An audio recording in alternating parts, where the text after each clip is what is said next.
Baik, Assalamualaikum warahmatullahi wabarakatuh. Yang terhormat, Bu Feldatus Sukma Ika Noviarmi, SKM MKL, selaku dosen pengampu mata kuliah epidemiologi. Di sini saya akan membacakan data mengenai analisis kesehatan kerja di PTX Surabaya pada tahun 2018 dan 2019. Saya mengambil dua korelasi, yaitu korelasi yang pertama yaitu tren kebiasaan merokok pada tahun 2018 dan 2019, mengkorelasikannya dengan tren keluhan pernafasan pada pekerja 2018 dan 2019. Untuk korelasi yang kedua yaitu saya mengambil tren kebiasaan olahraga dan juga mengkorelasikannya dengan tren asam urat pada pekerja. Nah, untuk tren kebiasaan olahraga, untuk maaf, untuk tren kebiasaan merokok pada tahun 2018 dan 2019 ini mengalami penurunan yang signifikan, di mana sebanyak 30 pekerja pada tahun 2018 sebanyak 30 pekerja menghisap 12 batang rokok, dan saat 2019 hanya 24 pekerja yang menghisap 12 batang rokok per harinya. Hal ini membuktikan bahwa tren kebiasaan merokok itu mengalami penurunan.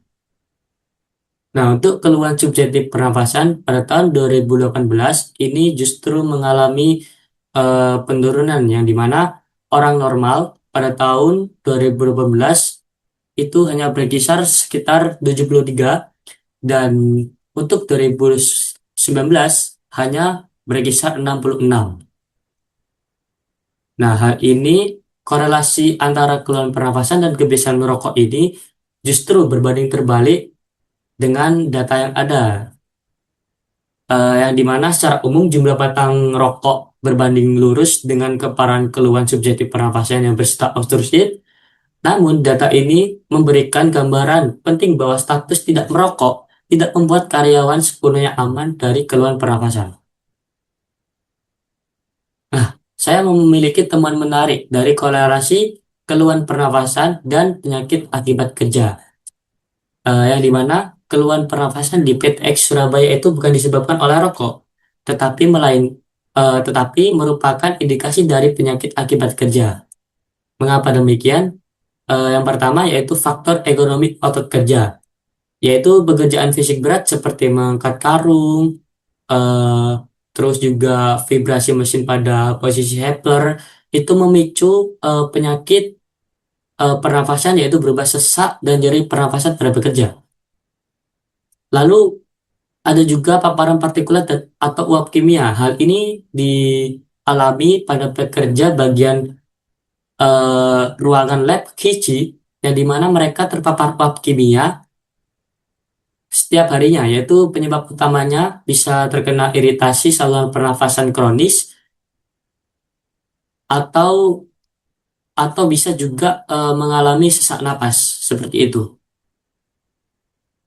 Nah, fenomena nyeri dada akibat beban kerja ini, eh, saya juga memberikan contoh pekerja yang mengalami keluhan nyeri dada, yaitu di mana pekerja Legi Bever, Tovan Pribadi, dan Nanang Susilo ini bekerja pada Hammer Mill Operator. Mereka juga non perokok, tetapi mereka memiliki keluhan nyeri dada. Seperti itu. Nah, lalu untuk korelasi yang kedua yaitu tren kebiasaan merokok pada tahun 2018, maaf, yang kedua yaitu tren kebiasaan olahraga dengan tren asam urat pada pekerja. Yang dimana tren data kebiasaan olahraga pada tahun 2018 dan 2019 ini tidak ada perbedaan yang signifikan. Lalu, tren pekerja asam urat pada tahun 2018 dan 2019 mengalami kenaikan, yaitu berupa orang normal, orang yang didiagnosis normal dan tidak memiliki asam urat, yaitu berkisar 55 pada tahun 2018, dan 2019 orang normal berkisar sekitar 64. Nah, korelasi kebiasaan olahraga dan pekerja yang didiagnosis asam urat ini terlihat bahwa orang yang rutin berolahraga adalah orang yang didiagnosis asam urat dibandingkan pekerja yang normal. Terdapat beberapa pekerja yang rutin berolahraga pada tahun 2018 eh, itu didiagnosa asam urat abnormal menjadi normal pada tahun 2019 seperti yang dialami pekerja bernama Muhammad Jumaidi. Nah, rekomendasi pengendalian gangguan pernafasan dari saya yaitu yang pertama pada pengendalian faktor ekonomi otot dada. Yang pertama yaitu engineering control yang dimana memasangkan alat bantu mekanis seperti vakum filter untuk menyedot material atau debu ke mesin ham hammer mill. Lalu yang kedua yaitu pengendalian administrasi, yaitu membatasi durasi kerja pada pekerja maksimal itu 2 sampai 4 jam per shift. Kemudian merotasikan pekerja ke area rendah getaran atau beban fisik yang memberikan waktu pemulihan recovery pada otot dada. Jadi ada jeda waktu pada pekerja per shiftnya. Lalu juga memasangkan atau menyediakan APD berupa sarung tangan khusus untuk menyerap getaran mekanis bagi operator mesin hammer mill.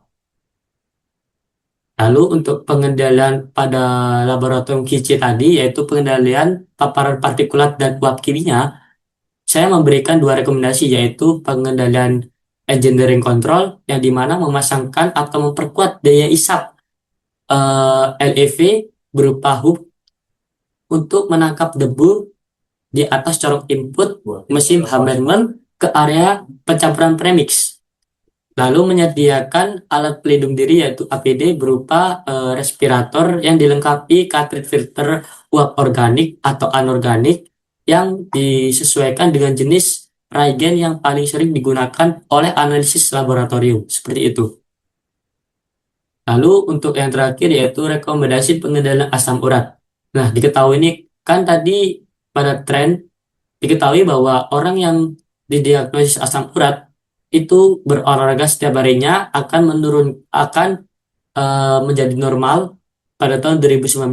Nah, untuk karena itu kita penting untuk mengadakan kegiatan olahraga atau senam kebugaran bersama secara rutin seminggu sekali sebelum jam kerja dimulai. Terus juga melakukan pemantauan klinis medical check up secara rutin selama 6 bulan sekali bagi pekerja yang berada dalam kategori laboratorium asam urat abnormal untuk memastikan status kesehatan mereka terkontrol dengan baik.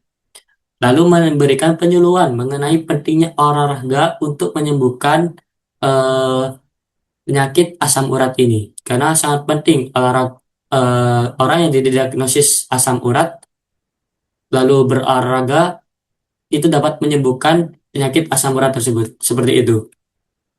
Sekian dari saya, kurang lebihnya saya mohon maaf Bu Eka. Terima kasih. Assalamualaikum warahmatullahi wabarakatuh.